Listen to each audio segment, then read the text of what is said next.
You love this house, I get it. I'm not going to let you buy it until we check the traps.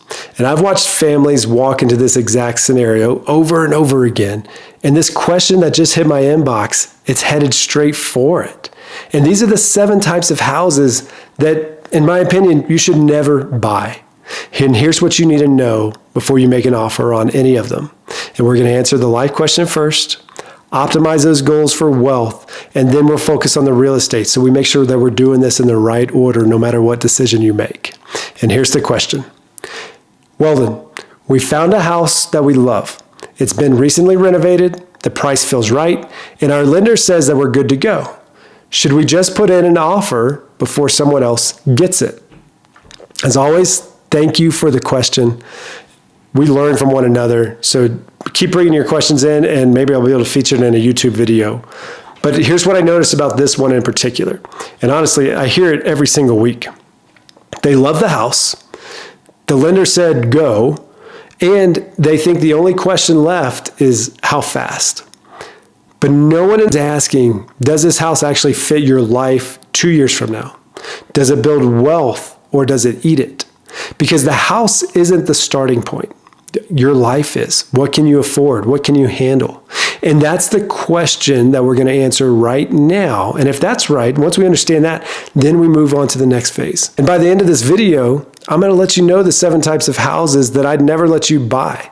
So that way you can stop falling in love with the homes that can quietly wreck your plans. Without further ado, let's get into it. Now, number 1. This is the quick flip. This is lipstick on a pig in its most classic form. You walk in, it looks gorgeous, has fresh paint, new countertops, modern light fixtures, everything looks move-in ready. But here's the thing. It might actually be move-in ready on the surface, but behind those walls, it's anything but. Because what I've learned as I walk through these types of homes, not only for myself for investment properties or our personal homes or walking with others through them, if the cosmetic work that's done, if it's sloppy, meaning uneven trim, cabinet doors that don't close flushly, I can almost guarantee that what's behind the walls, it's worse. Because flippers who cut corners that you can see, they are definitely cutting corners on areas that you can't see. Now, I had a family reach out after they bought a flip near a military installation, and it looked beautiful. I saw the pictures myself. But 3 months in, they discovered that the plumbing, that had actually been patched and not replaced. The electrical was undersized for the panel, and then the worst of it all was that the foundation was cracked, and that was hidden by a new piece of drywall. So they were looking at $40,000 in repairs on a house that they'd owned for 90 days. What I would suggest is to pull up the property history on any listing site. And if it sold 6 months ago for $150,000 less than what it's going for now, be skeptical. So go through things and have the inspector look at the home thoroughly.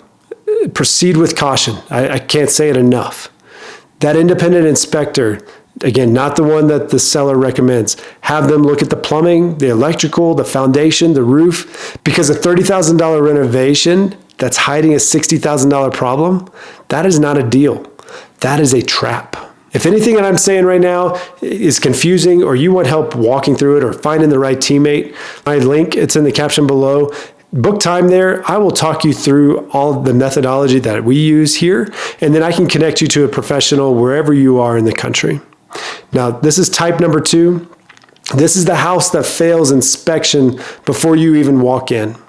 And I'm talking about older homes. And look, I love character of an older home. The craftsmanship, the details, the history. But love doesn't pay for a plumbing replacement. Homes built before the 1960s, that can come with lead pipes, lead paint, outdated wiring, that can be a fire hazard, asbestos, which is installation that costs a fortune to remove safely.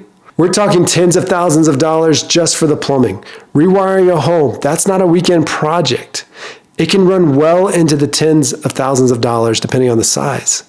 That's real money on top of whatever you paid. And asbestos removal, that requires a licensed professional and is certainly not a DIY project. And here's the kicker. If you're using a VA loan or any government-backed loan, these homes often fail the minimum property requirements before your appraiser even finishes the walkthrough. So peeling paint, exposed wiring, structural concerns, they're going to flag all of it. So now you're either negotiating with the seller to fix their house before you own it, or you're convincing them to fund repairs that they don't want to pay for, or you're walking away entirely and you've wasted all that time. Going back to government-backed loans. Know the property condition standards before you fall in love with a house that was never going to qualify in the first place.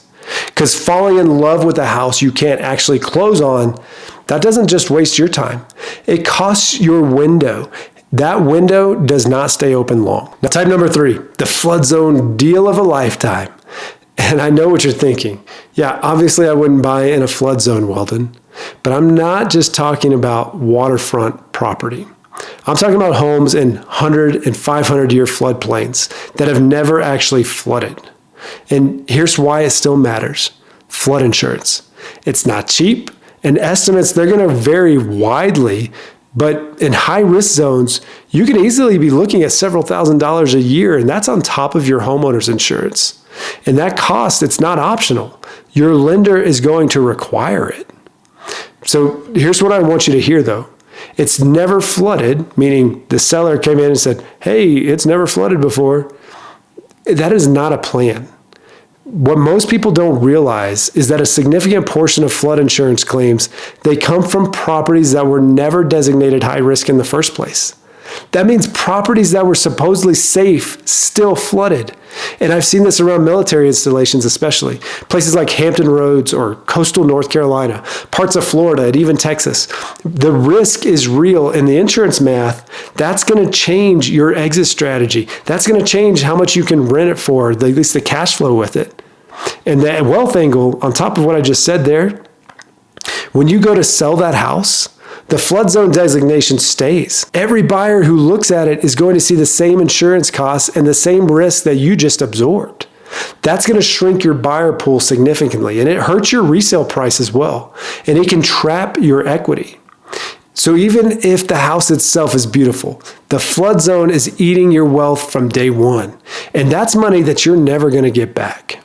Now, if you're watching this and thinking, I almost bought one of these, or maybe you actually are in one, drop a comment below. I read every single one, and your story, it might actually save somebody else from making the same mistake. Because here's the thing, the next 4 types of houses that we're about to go through, these are the ones that catch people off guard. Now, this is type number 4, the HOA that controls your life. So not all HOAs are bad, not by a long shot. Some of them, they keep the neighborhood looking great. They maintain common areas, and that actually protects your property value. But some HOAs, they have rules that are going to wreck your flexibility. And if you're in a transition, flexibility is everything. I've seen HOAs that restrict rentals, and that means if your life changes, you get a job offer across the country, you go through a divorce, you deploy overseas, you can't rent your house out. You're stuck selling potentially at the worst possible time in the worst possible market. You have reduced your decision space, your options. Now, I've also seen HOAs with rental caps. So only 5% of the community can be rentals at any one time. So even if the rules technically allow it, there's a waiting list, and you're paying a mortgage on a house that you can't even live in, because you had to move, and then you can't rent it out. That's the definition of trapped. And for military families specifically, I've seen deployment clauses create problems. I've seen parking restrictions on vehicles, even rules about how long your garage door can stay open. I wish I was making some of this up, but I'm not. Because before you buy, read the governing documents, okay? Not the summary, the actual document.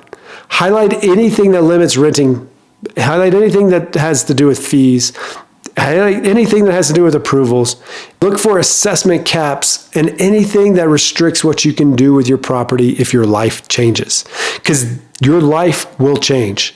That's the one guarantee that I can give you. Now, type number 5, the dream home on a short timeline. So this is where you walk in and there is a custom home theater, a built-in aquarium, a gourmet kitchen that costs somebody $150,000 to install, and you think, this is incredible. I love it. And you might love it for a while. But the problem is those custom features, they cost a fortune going in, and they cost even more to remove or change. I once previewed a home where the homeowners, they had put $350,000 into a custom kitchen. It was ornate cabinets, exotic wood, gorgeous craftsmanship, but it appealed to maybe 5% of buyers. And you can imagine the price point alone. The other 95% walked in and thought, that's not my style. And when it's time to sell, the next buyer probably doesn't want a 500-gallon fish tank in their living room wall. Talk to Kristen, I know she would say that. So now you're spending money to undo what somebody else spent a ton of money to create. Over the top custom features, they narrow your buyer pool significantly, and that hurts your resale. So if you're buying this house knowing that you might be somewhere else in 3 to 5 years, whether that's a growing family, a military move, or whatever your transition that you're going through, these custom features aren't adding value to your investment. They're actually taking away from it. And that is a wealth question, not a taste question, meaning taste and style. You can love the house and you can still recognize that it's a bad financial move for your timeline. Now, type number 6, a house that eats your paycheck. This is the one that almost nobody talks about, and it's one I see destroy more families than anything else on this list. You get approved for $400,000. So you go shopping for $400,000 homes. And that's the mistake right there. Because what you're approved for and what you can actually afford are two completely different numbers. Your lender is looking at your debt to income ratio and they're saying you technically qualify for X amount. But they're not accounting for what your life actually costs. So groceries, car maintenance, kids' activities, kids growing up, and the insurance associated with them. I may or may not be going through that right now. Look, they're not accounting for all those lifestyle factors. What they say is affordable might not be affordable at all for you and your situation. That could be eating into your living funds. And now you're house poor. Now you're house broke. Nobody wants that. The rule of thumb that I share with other people is that your total housing costs, including taxes and HOA, 25 to 28%. If you go over it, at least make that informed decision, because that 25 to 28% is what allows you to live comfortably and still afford the home. The house that eats your paycheck doesn't just cost you money. It costs you options. It costs you opportunity. It costs you margin. And margin is what gets you through every transition without panic. That's the difference between reacting and choosing. And I'd rather you have the power to choose. Now, type number 7, and this is the one that ties everything together. The house you buy alone. And I don't mean as a single person. What I mean is without the right people in your corner. And I want you to think about this. You talk to a lender, they make money when you borrow. You talk to an agent, they make money when you buy or sell. You browse Zillow, the algorithm wants you to click. Everyone in the process has an incentive to move you towards a transaction. And I'm not saying they're bad people, because they're not. Most of them are incredible people. But nobody in that chain is paid to say, wait. Nobody is paid to say, this doesn't fit your life right now. Nobody is asking where you'll be in 3 years, 5 years, 7 years. What does this do to your wealth picture? Or whether the timing even makes sense. And look, I am a realtor. I am a real estate professional. I get paid when you buy or sell. But sometimes the right answer is don't do either right now. And that's why I start with your life goal. Then we optimize it for wealth. And then and only then do we focus on the real estate. Because the house is the last decision, not the first. We need to make sure that that real estate strategy complements that life and wealth goal. Now, one more thing before you go, and this is a quick tip that's going to save you a ton of time. So before you go out and physically look at a house, ask your real estate professional for the seller's disclosures. Now, some states are different. They don't have it out there on the MLS. Some do have it on the MLS. But there are agent notes and things that you can discern from that listing that you can't see, and it's not readily apparent on Zillow. But this is a document that's going to tell you what's going on with the heater, the furnace, any known issues, past damage. It's the homeowner answering questions honestly about the condition of their property. And if they don't have one, well, that could tell you something too. Same thing for flood zones. You're not going to see that on most consumer websites. Ask your agent to check the MLS for flood zone status before you drive out to see that property. Clearly not as much of an issue here in Colorado, but depending on where you're watching this video from. So 10 seconds of checking, that can save you months of headache and certainly significant cost. I'm Weldon Hobbs. When we're making big decisions, we start with your life goal, we optimize it for wealth, and then we focus on the real estate.